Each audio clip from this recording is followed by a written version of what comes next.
guys, tapos na tayong mamili. So tayo uuwi na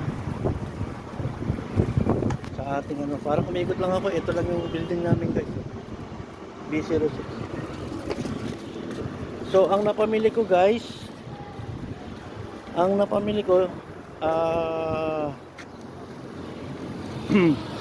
pang sinigang. Tapos yung baboy na nabili ko is yung kalahati nun, gagawin kong parang ibababad para may pang baon tayo, pork chop. Okay, so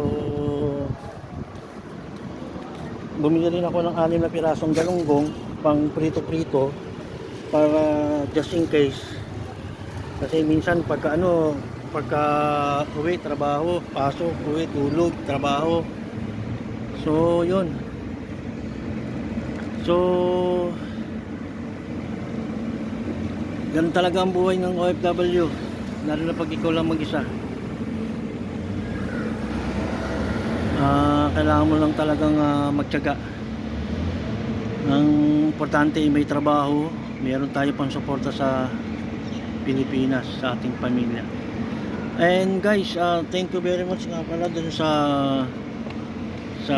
panalangin nyo ulit. Inuulit ko, salamat sa inyong lahat sa panalangin, sa mga kamag-anakan ko dyan, kamag-anak ng aking misis, na tuloy-tuloy pa rin ang kanilang pagdadasal para kay Choy Nayo, Leo Alba, na ngayon is stable naman na siya at medyo maayos-ayos ng kalagayan. Sana magtuloy-tuloy na at sana tuloy-tuloy na yung kanyang paggaling. So ingat na lang Choy sa susunod.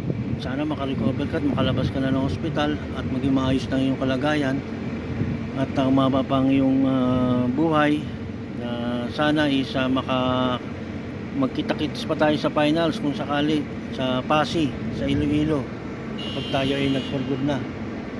So ingat lang sa lahat ng aking mga mag-anak dyan, mga kapatid, pinsan, sa part ko, sa side ko, o even sa side ng aking asawa. Sana mag-ingat po kayo palagi. Iwas sa mga kung ano man na pwedeng ikapahamak natin. Yung alak, inom, sigarilyo, pwede naman nang itigil yan. So ang inom siguro isang beses sa isang buwan, isang beses sa loob ng isang linggo. Huwag nating araw-arawin kasi hindi natin kayang ubusin ng alak. Kasi yung alak na yan, mga producer niyan, tuloy-tuloy lang ang paggawa niyan. So yun lang guys. Sana lagi kayong blessed at sana lagi kayong okay dyan sa lahat. So salamat na lang uli sa nagbigay ng panalangin para sa akin tiyoy at sa aking bayaw. So thank you very much. So time na tayong magluto.